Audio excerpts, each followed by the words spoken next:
Hello, welcome back to the onboarding session. And in this clip, we're going to be discussing the three developmental phases in Waldorf education.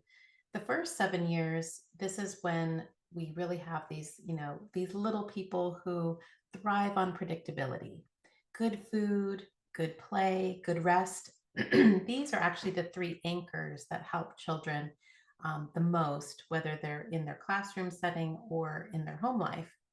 And it's the focus that we want to place on where we see helping children throughout the day stay regulated. So in this phase, we're really presenting the world as good to the child. We're striving to be screen free and playing outside our goals.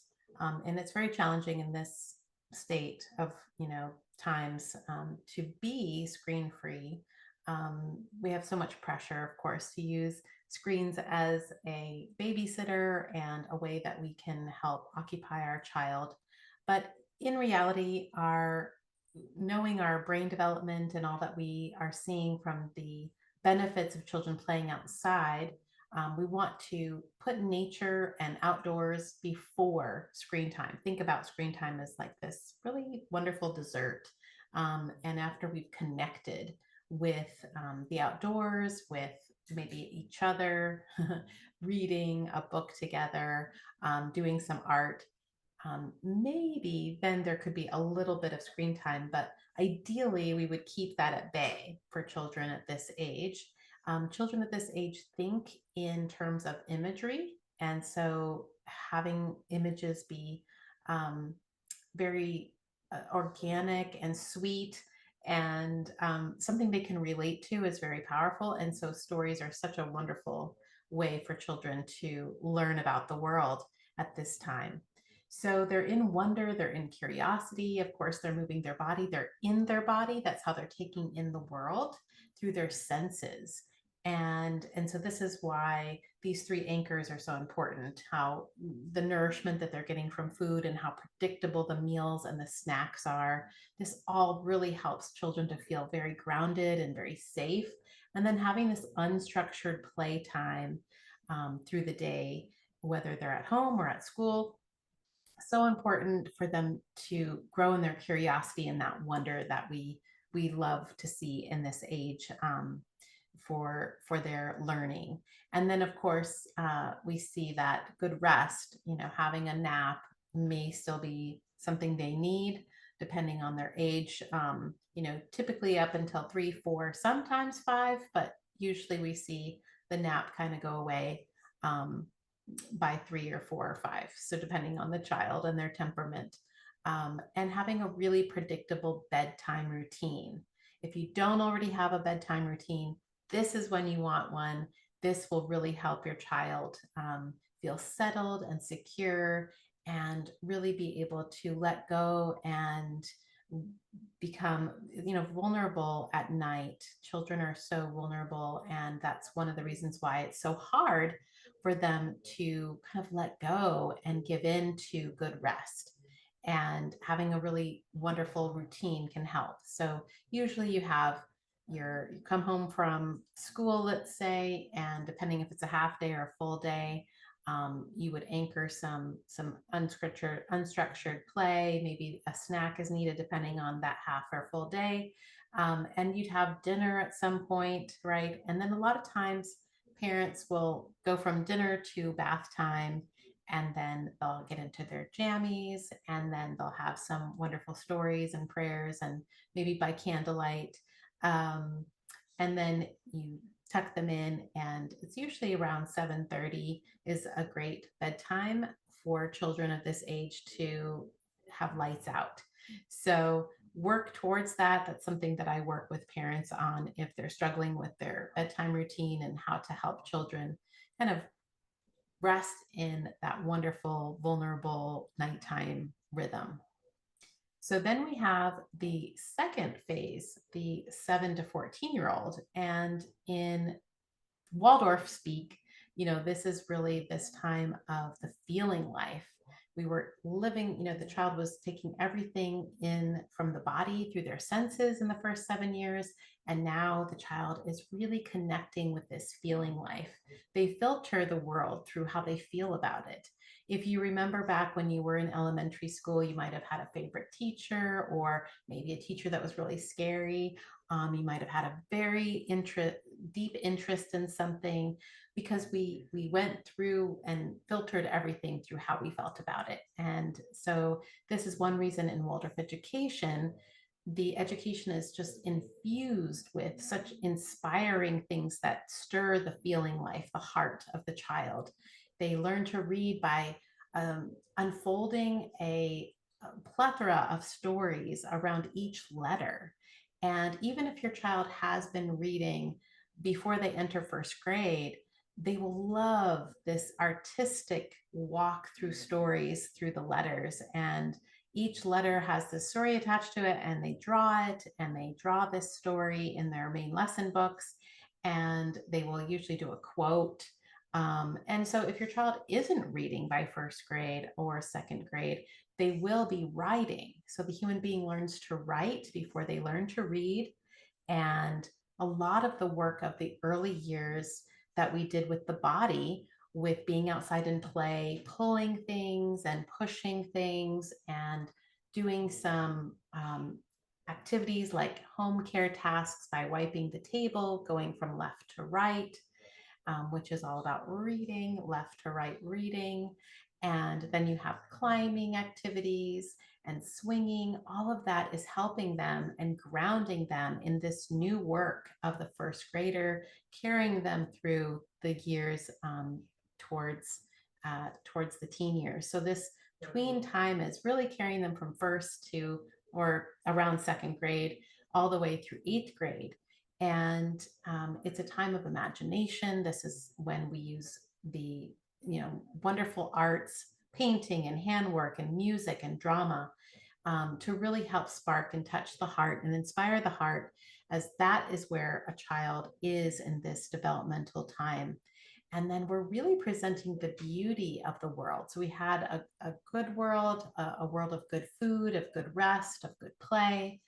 And they see things in very black and white. This is why the first 7 years really takes us into first grade, when they do fairy tales in first grade from around the world, typically. And children see the world in very black and white terms, in terms of good and bad.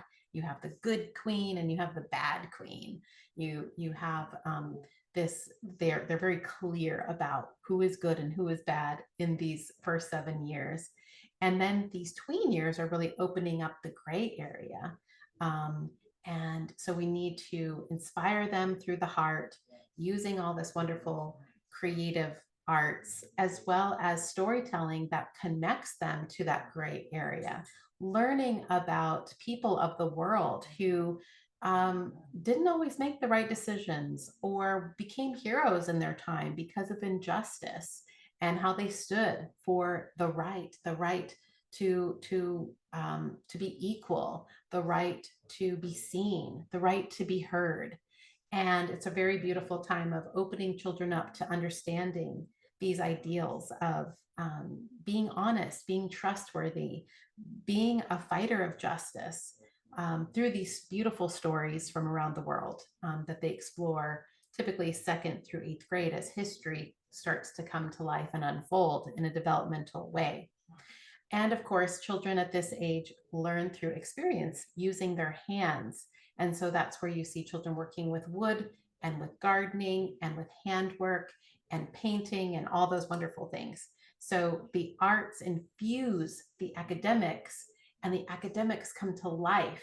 And this is why we see a lot of Waldorf children really saying things like, "I love school," and really being connected to the work that they're doing and loving the learning process, because we are understanding at a developmental level how they're taking in the content that we're providing for them. And each year there's a different kind of group of understanding about the world given to them as it unfolds in a developmental way. So, for example, we're not studying some of the wars of the world until later in middle school.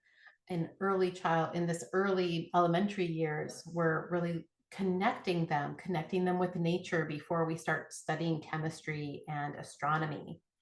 Um, so that's something to note. And in the first 3 years, we're grounding them in the essentials.